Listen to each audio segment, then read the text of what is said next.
Hafeez Sayeed bomb by any chance PCR బయట ఉంటే మనం వేద్దాం, మీరు రెడీ అవ్వాలి చెప్పండి. ఇది దిస్ ఇస్ ద థింగ్, మేము బాంబ్ వేస్తాం, ఇట్స్ అ వార్. ఎందుకంటే ఒకసారి హఫీజ్ సయ్యద్ ఏమన్నాడు విందామా సార్? జస్ట్ अगर तू पानी बंद करेगा इंशाअल्लाह हम तेरी सांस बंद करेंगे, इन दरियाओं में फिर खून बहेगा. अगर तू पानी बंद करेगा इंशाअल्लाह हम तेरी सांस बंद करेंगे, इन दरियाओं में फिर खून बहेगा.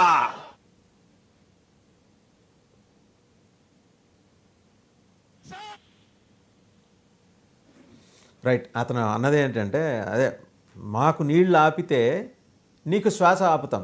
ఎట్లా ఆపుతారు? ఏదో ఆక్సిజన్ బంద్ చేసేస్తారా అదే ఎయిర్ నుంచి? వాడు మళ్ళీ పెద్ద స్కాలరు, బాగానే చదువుకున్నాడు వాడు. వీళ్ళు చెప్పడానికి అన్నీ చెప్తారండి. మనం చేసిన తప్పులు మనం కరెక్ట్ చేసుకుంటున్నాం అంతే. ఆ రివర్స్ సిస్టమ్ నా దగ్గర నుంచి ఇప్పుడు మీరు చెప్పిన దాన్ని that's quite interesting topic sir. అంటే దీని మీద ఇరిగేషన్ ఎక్స్పర్ట్స్ ఎలాగో దాని మీద కూర్చుంటారు. ఆల్రెడీ నిన్ననే మరి అమిత్ షా ఆధ్వర్యంలో మీటింగ్ జరిగింది కాబట్టి ఎక్సర్సైజ్ స్టార్ట్ చేసి ఉంటారు. అవసరమైతే దానికి కావాల్సిన ఇన్ఫ్రా రెడీ చేసుకుంటాం కూడా గవర్నమెంట్ ఆఫ్ ఇండియా తలుచుకుంటే ఎక్కడి నుంచి వచ్చేస్తుంది, ప్రాబ్లం లేదు. ఎవరికైనా అక్కడి నుంచి మీరు కనెక్ట్ చేస్తే మీరు చెప్పేది జీలం నుంచి, లేకపోతే 3 నదులు కలిపి జీలం, సట్లెజ్ అండ్ తీసుకోవచ్చు మనం.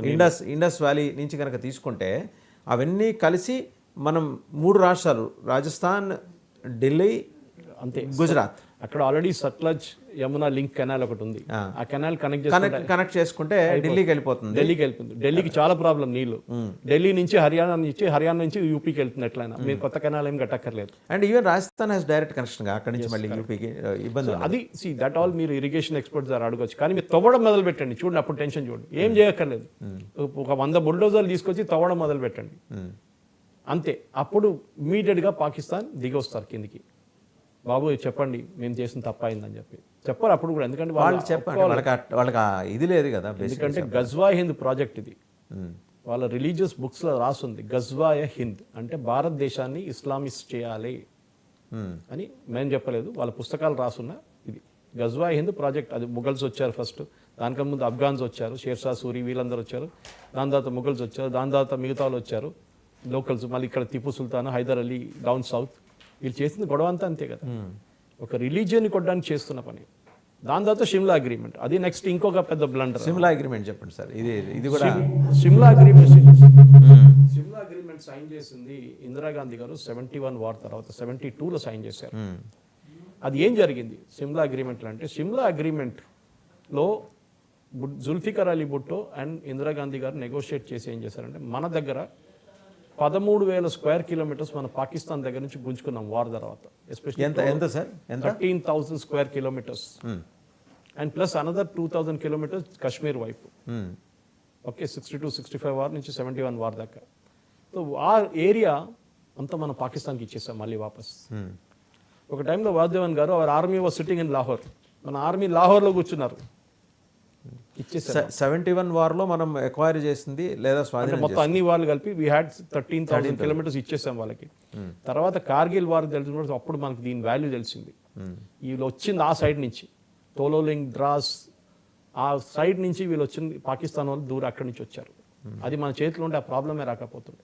తర్వాత మనం సియాచిన్ గుంజుకున్నాం, అది ఇంకోటి గ్లేషియర్, అది కూడా పాకిస్తాన్ దగ్గర ఉండే. ఈ చేసిన తప్పులని 84లో I think we got back Siachen. చాలా ఇది కూడా మన ఎంతో మంది కోల్పోయి, మన I think we lost almost 3,000 to 4,000 soldiers. వాళ్ళు మృతిపోయారు దాంట్లో. వాళ్ళ బ్లడ్ అయినా వీళ్ళు కొంచెం కన్సల్ట్ చేయాలండే. ఒక్క ఆర్మీ వాళ్ళని కూడా కన్సల్ట్ చేయలేదు వాసుదేవన్ గారు. ఆర్మీ చీఫ్ని, అప్పుడున్న ఆర్మీ చీఫ్స్ కూడా చెప్పారు, ఇందిరాగాంధీ గారు మీరు చేస్తున్న తప్పు, you are making a huge blunder. Because Pakistan మీరు ఇచ్చారు చూడండి, ఏదే ప్రెషర్ మీద ఇచ్చారో అర్థం కాదు. అది యుఎస్ ప్రెషర్ అంటున్నారు, కొంతమంది యుఎస్ఎస్ఆర్ ప్రెషర్ అంటున్నారు. ఏదైనా కానీ మన దగ్గర ఉన్న 13,000 స్క్వేర్ కిలోమీటర్ పాకిస్తాన్కి వేయడం ఏంటండి? ఇప్పుడు వీళ్ళేమన్నారు, మేము సిమ్లా అగ్రిమెంట్ని మేము కంప్లీట్గా రైట్ ఆఫ్ చేస్తున్నాము, సిమ్లా అగ్రిమెంట్ అన్నారు. సో మేము కూడా గ్రేట్, వండర్ఫుల్, ఈ సిమ్లా అగ్రిమెంట్ రాసి ఇవ్వండి. ఇన్ఫ్యాక్ట్ మన దగ్గర కూడా ఏమైందంటే, వీళ్ళు ఫస్ట్ డే అనౌన్స్ చేసినప్పుడు సిసిఎస్ తర్వాత క్యాబినెట్ కమిటీ ఆఫ్ సెక్యూరిటీ చేసిన తర్వాత మనం అనౌన్స్ చేసాం మనం that we are kind of dropping this agreement, Indus valley అని, ఇండస్ వాటర్ ట్రీటీ డ్రాప్ చేస్తున్నాం అని చెప్పాం మనం. పాకిస్తాన్ నవ్వుకున్నారు, మీరు ఒక లెటర్ అయితే ఇవ్వండి మాకు అని చెప్పారు. నెక్స్ట్ డే లెటర్ ఇచ్చేసాం వాళ్ళకి ఒఫీషియల్గా, వీ హ్యావ్ డన్ ఇట్ అని. అప్పుడు వాళ్ళు స్టన్ అయిపోయారు వాళ్ళు. షిమ్లా అగ్రిమెంట్ మేము రిసెండ్ చేస్తున్నాం అంటున్నారు, పుల్ ఓవర్ చేస్తున్నాం అంటారు. గ్రేట్, మీరు పని చేయండి, మాకు కూడా ఒక లెటర్ రాసి ఇవ్వండి. లెటర్ రాసిస్తే మేము డెఫినెట్గా we will also do that same thing. ఏం చేస్తాం మనం సిమ్లా అగ్రిమెంట్లో 2 పాయింట్, ఒక పాయింట్ అది మీకు చెప్పాను ఇప్పుడు నేను. సార్ ఒక్కసారి సయ్యద్ హఫీజ్ది విందాం, అతను ఏమన్నాడు అంటే మనం వాటర్ మీద చాలాసేపు మనం మాడుకున్నాం కదా, ఒక్కసారి జస్ట్ 20 seconds. హఫీజ్, సయ్యద్ హఫీజ్. अगर तू पानी बंद करेगा इंशाअल्लाह हम तेरी सांस बंद करेंगे, इन दरियाओं में फिर खून बहेगा.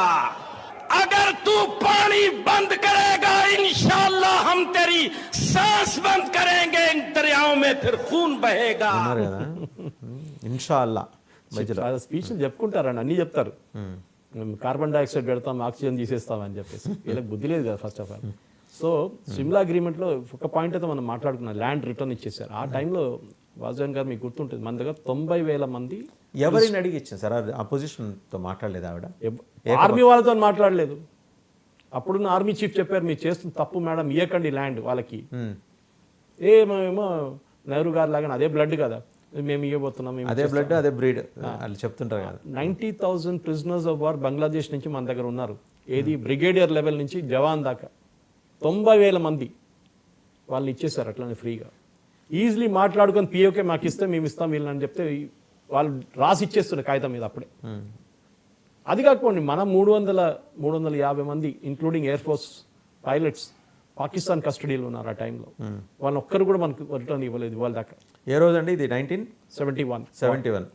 సో 50 ఏళ్ళు దాటిపోయింది. వాళ్ళు చనిపోయింటారు ఇప్పుడు. ఎంతమంది బతుకున్నారు, ఎంతమంది చనిపోయారో మనకు తెలియదు. కొంతమంది లెటర్ రాశారు, అది వాళ్ళు ఇక్కడికి వచ్చింది అంటే వాళ్ళు బతుకున్నారు అక్కడ తెలుసు. వీళ్ళంటారు డినై చేస్తారు, మా దగ్గర ఎవరు లేరు అని చెప్పేసి. ఆ టైంలో 90,000 మంది మన దగ్గర ఉన్నప్పుడు మనం ఈజీగా బార్గెన్ చేసుకోవచ్చు, ఒక్కొక్కరి మీద పెట్టి బార్గెన్ చేసుకోవచ్చు. అపోజిషన్ ఆర్మీ పక్కన పెట్టండి సార్, అపోజిషన్తో మాట్లాడటం కూడా లేదా? ఆ టైంలో అపోజిషన్ ఎక్కడ ఉండే చెప్పండి? జైల్లో ఉన్నారు 71 తర్వాత, ఎమర్జెన్సీ తర్వాత ఎవరున్నారు అపోజిషన్? జనతా పార్టీ వచ్చింది దాని తర్వాతే కదా మనం చూసాం ఇదంతా. ఆపోజిషన్ లేదు ఆ టైంలో. బీజేపీ కూడా రాలేదు 84 తర్వాత బీజేపీ. దాని ముందు జనసంఘ్ ఉండేది, అంత పవర్ఫుల్ కాదు. సో ఆపోజిషన్ అనేది కమ్యూనిస్టులు సో పవర్ఫుల్ కదా సార్ అప్పుడు. కమ్యూనిస్ట్ వాళ్ళ వీళ్ళు కమ్యూనిస్ట్ వాళ్ళు చైనా కోసం జిందాబాద్ అంటుండేవారు.